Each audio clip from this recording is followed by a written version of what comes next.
Olá, quarto ano, tudo bem?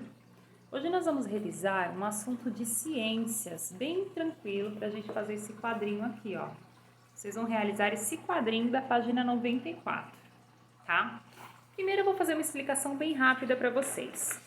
Nós já vimos que as plantas, elas transpiram e elas respiram, tá? Só que eu quero que vocês se atentem a uma coisa. Quando elas respiram igual nós.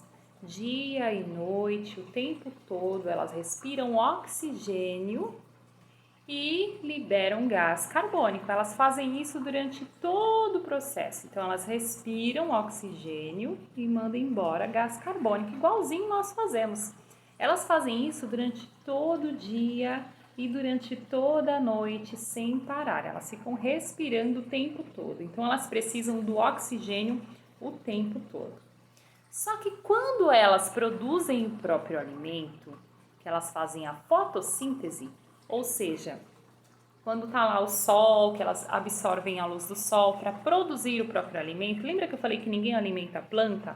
Elas se alimentam sozinhas, elas produzem o próprio alimento. Quando elas vão fazer isso, elas fazem o processo inverso. Elas respiram o gás carbônico e liberam o oxigênio.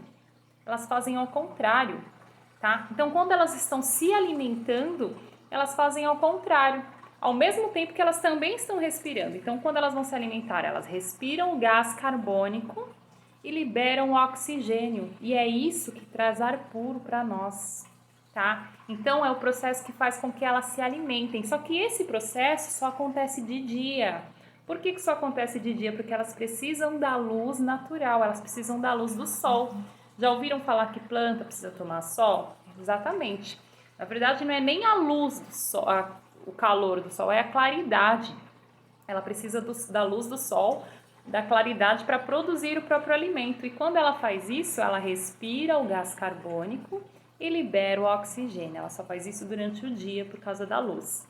Algumas plantas conseguem sim usar a luz artificial, a luz fluorescente, tá? Mas não são todas e não é qualquer luz. Tem luzes certas para reproduzir a luz do sol para as plantas. Então, só recapitulando, elas respiram o dia inteiro igual a nós, respiram o oxigênio e liberam gás carbônico. Só que durante o dia, enquanto elas vão se alimentar, produzir o seu alimento, elas fazem a fotossíntese. Aí elas vão fazer o contrário. Elas vão respirar gás carbônico e liberar oxigênio. E é isso que faz com que temos sempre ar puro onde tem mais árvores, tá bom? Entenderam? Agora vocês vão fazer esse quadrinho aqui, ó. Não vou mostrar muito pertinho não, que o meu tem resposta. Na página 94, tá bom? Essa explicaçãozinha foi só para vocês realizarem esse quadrinho e depois terão mais uma página de ciência, que são aquelas páginas de lição de casa. Até logo!